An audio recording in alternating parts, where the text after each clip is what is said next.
Good morning, Music is My Mantra listeners. Welcome back to my podcast. I'm Courtney McKenna, and I'm so grateful for you joining me today. If you're watching on YouTube, I'm recording from my bedroom. You'll hear probably a lot of chimes out throughout the episode. It's pretty windy today. Last week, we wrapped up all of our March episodes. The theme for last month was Awaken Your Expression. I wanted each episode to give you practical tips to start to get more intimate with your nervous system and your voice so that you can slowly gain more confidence in this practice. Just like learning to play an instrument or becoming an excellent, incredible singer, practice makes perfect, as they say. These skills don't happen overnight. Some of us might be slightly more musically inclined. However, I truly believe that everybody can sing and everyone has a voice. We are meant to be singing in community, regulating our nervous system with each other, co-regulating and helping each other ground and become stronger as a humanity. Check it out if you haven't gotten a chance to listen to all of those episodes. I am just wrapping up a Awaken Your Expression guide, which you'll be able to purchase. And that includes additional journal prompts for every single episode, bullet points, key concepts to think about, and a bonus meditation that is specifically for that topic, Awaken Your Expression. So I hope that when it finally arrives, you'll be able to dive right in, slowly unveil even more layers of getting to know yourself and changing things, shifting things to become the confident, bold, amazing, beautiful human that you are deep down inside. Today we're welcoming in a whole new quarter. We're in quarter 2, which is the spring season. This season, I want to talk all about creativity and growth. I'm so excited because I have 2 guests on this month. You are going to love both of them. They both have very unique perspectives, both working in music and healing in some capacity. One is my friend Julie Mutnansky, who works with the Grammys and the Foundation in education, helping to spread the arts and education across the country. And my friend Lynette Toma, who has Pure Sound Bath. She's been a sound healer, doing sound baths and playing lots of different instruments for quite a while. So stay tuned. At the end of the month, I'll have those guests on. And in the meantime, I'm going to talk about 2 of my favorite topics. Today's episode is going to be a little bit shorter because I've covered this content before in past episodes. The month of April, I want to talk about music as medicine. For me, there's 2 very distinct ways that I believe music affects me as medicine. The first is just experiencing it, listening to it, going to sound baths, singing along in my car, going to concerts. Just the experience of music can be such medicine and it can be so healing and cathartic. Then there's the creating process, like writing and playing music. Next week, I'm going to talk all about how songwriting can help you to realize where you might be stuck. I'll talk a little bit about my process and really dive into that aspect. But today, I want to focus on music as medicine, the experiential side of it. In this great, vast experience of life, we encounter music in so many different places through social media, television, the radio, streaming. Those are sort of today's big 4. And concerts. Obviously. Concerts can move you to tears. The energy of the container, of the participants and all of the people watching the concert, it creates a unique energy. And oftentimes you can even feel bonded with people if you go to certain shows because you have that shared experience, especially if you like the same type of music. Or maybe you don't like it, but then you see the band live and you've totally opened up your perspective on what you think good music is. A live performance can totally transform your whole being. I know that this is so powerful because I've seen it even as I'm performing. I've seen people brought to tears. I've seen people get so excited and love up on each other. Music is pure magic, as Rick Rubin would say. It's magic. To try to classify music and how music is medicine, I feel like it's almost like you're trying to see beyond the veil, because there's so much that we don't even understand. There has been a lot of recent scientific studies on how music helps patients who have dementia, also different tones and frequencies being used to help surgeries go well or for a quicker recovery. None of that I've personally experienced, but it's incredible to see how that body of work continues to grow, because we are just scratching the surface on the power of music, and especially music as medicine. Later this month, I'm so excited to introduce you to Lynette Thoma. She has been trained with singing bowls. I play the singing bowls, and I've never been trained. I just play them intuitively. For me, it's very relaxing, but I also enjoy performing it for other people, because losing yourself in sort of a drone sound is very meditative in itself. When I first started really playing guitar and writing my own songs about 10, 15 years ago, I saw this girl, Lexi, finger picking. It looked so cool. It looked so complicated. And then I just started practicing every day, pretty much the same pattern every day. Sometimes I would mix it up. And this became a meditation in itself. Removing the performance aspect of it, just being with music or an instrument and creating for yourself is another powerful way that you can interact with music. So we've talked about listening at concerts. We've talked about scientific studies that are bringing way more understanding and validity to music and wellness. We've talked about using an instrument for your own meditation purposes. All of these are valid. Next week, I'll talk all about songwriting. I wanted to just take this moment to think about some of the times in my life where I really felt super connected to a song, because they weren't always transformative in that moment, but certain songs have connected with me over the years, and I tend to latch onto a song and just play it over and over and over again, like I'm kind of obsessed. Not always, but when I find a good song and it sort of resonates with what I'm feeling in that moment. One specific time that comes to mind is when I was in college. I was listening to a lot of the soundtrack from Marie Antoinette. This movie had just come out with Kirsten Dunst, and I loved all of the fashion, and it was like scandalous and beautiful all at the same time. So I would put it on in the background when I was studying, or I would just have the music playing on repeat in my dorm room, like very loud, to the point where I definitely annoyed my neighbors, and they let me know. When you encounter a song or a soundtrack like that that resonates on that kind of level, it's like the sound itself is holding space for you. And so if you don't feel safe in your body, that the music itself becomes the new safety blanket. It becomes something that our body just even memorizes. Another song that has really stuck with me over the years is Ceremony by New Order. I think that song I actually discovered in that Sofia Coppola movie. But every time I come back to it, there's just something about the sound and the guitars, and there's this very like swirly sound that comes through at one point, and it feels transformative in its own right. And it's actually kind of a sad song. It's like crying out for help.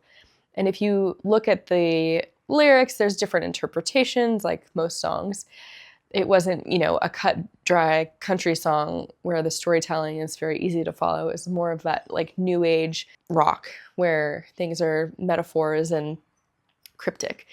And I was obsessed with that sort of cryptic code to try to discover what the true meaning was. And something on a soul level to that song really connected with me. There's been a lot of these songs, honestly, over my years. I remember at one point I was obsessed with this song called Goodbye Horses by Jay Lazarus, and I believe that it was in the Silence of the Lambs soundtrack, which I'm not really a big horror film movie gal, or maybe it was a parody of that film, but I just loved this song, and I learned how to play on guitar. And it's sort of meditative in the way that it's written, because a lot of the chorus lyrics repeat quite often. And it's about a woman going out into the night. I think it's so funny how we can relate to these songs when they're not necessarily exactly about what's happening in our lives, but we still have this feeling and we connect with the melody. It can be a comforting space for us. In February, I did an episode about all of my different influences. And in high school, I had a huge Etta James phase. I loved her music. I loved Judy Garland, all of these like classic singers. For me, that was really about the rawness of the voice of the music. It's so good. It's so awesome. It's not super processed. It's just spot on. I didn't really ever start listening to the sound of a record until even just the past 5 years, when I really learned more about how records are produced, and I began to train my ear to hear the different levels and layers and where things are placed in the mix. That was just a skill that I had never thought about when I first started playing music, and when I decided I wanted to record my music or put it out there, I just felt like I had to put it out there. My friend Mario, who is my producer, was telling me about Radiohead, and when they put out Creep, they actually didn't intend to put it out. They hated that song. They thought it was cringy, like they were selling out. When they were actually recording it, the guitar player got so upset because they didn't want to put that song out that he turned the volume on his guitar up as loud as he possibly could and tried to make it as hard of a solo as he could to ruin the song for mainstream radio. And lo and behold, that solo became one of that song's defining moments. And that song did become a radio hit. And everybody still knows it and loves it and sings it today, because it is a powerful, emotional song. And you could feel those emotions translating into that song. When we're stuck on a piece of music, I think it's really smart to sort of enjoy it, but also maybe ask yourself why. Is it the lyrics? Is it the chord progressions? Is it the sound, the instrumentation? And if you don't know the answer, that's totally fine. The more that we can start to understand ourselves and why we're attracted to certain things, the better we can exist and coexist in the world. Music gives us a space to enjoy something without judgment, without self-reflection. However, if you are curious on how you can work with music, listening to music, just at home with, a free streaming service or something like that, notice what you're attracted to. Is it something that you like because somebody else liked it, and so it reminds you of that person? Or is it something that you just find truly speaks to your soul? Neither of those things are bad. They can both be medicine in their own way. I think I've mentioned also on the podcast that anytime that I would hear Leonard Skinner, I think of my dad, especially Freebird. That song, for the past 2 or 3 years after he passed, would just bring me to tears. I never heard that song in that way before he died. I will forever think of my dad when it comes to Van Morrison, Leonard Skinner, Toni Braxton, of all people. One of my very first pieces of music that I purchased was a tape by TLC, Don't Go Chasing Waterfalls. I remember I had seen the music video. So again, for me, there's like that visual connection, but that's not always the case, right? This just happened to be how I first experienced that song. And I loved it. And I was probably 7 years old or something like that. I don't have much memory of a reason why I liked it. I just loved it. But, that memory has informed a lot of my taste today. It's like that early introduction to hip hop has allowed me to explore other types of genres that I didn't necessarily grow up with. I grew up with 50s pop, classical, country, Christian radio station, rock, and hip hop.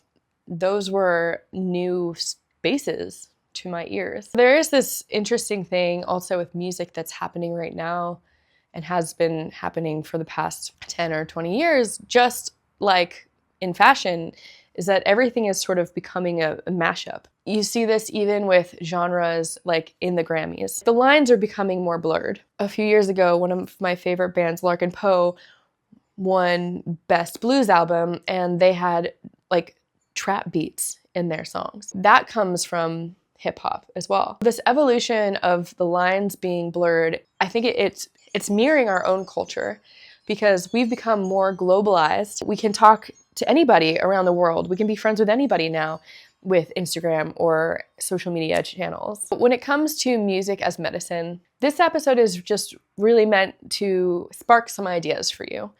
Start paying attention to what you're listening to because music is medicine. Whether or not that's a certain genre, that depends on you and your experience and your upbringing and where you want to go in life. None of it is necessarily good or bad, but there are different types of music that can interact with our nervous system. So some songs like heavy metal or heavy trap or something like that might really aggravate somebody, whereas for other people, that type of music might be really cathartic. It's not so much about learning what type of music is good or bad. It's just learning what type of music works for you and what type of music resonates for you.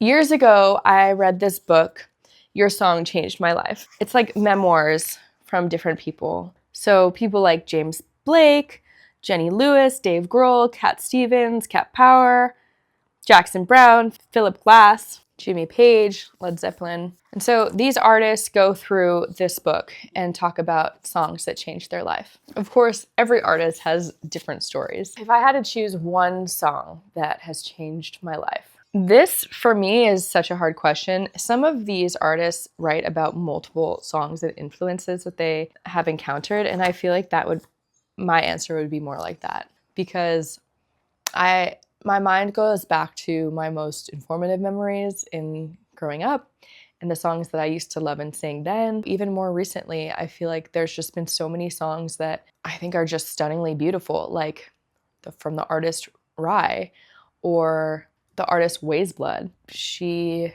combines this older style of singing, like this classic style of singing, with these beautiful modern composition. Fleetwood Mac, Dreams, over the past decade has been recycling through the clubs, through the live music circuit scene, but I remember that was one of the very first songs that I got to sing on stage with a band as I was just starting to tour back in 2017. And up until that point, I studied tons of Fleetwood Mac's catalog because the songs aren't too difficult to learn. There's not too many rock bands out there with female singers. So Landslide, that song, that might be one that has changed my life. Just this self-reflection, mirroring feelings and emotions that I have. And I used to sit in the park, rediscovered Jefferson Airplane in my early 20s, Somebody to Love, or White Rabbit.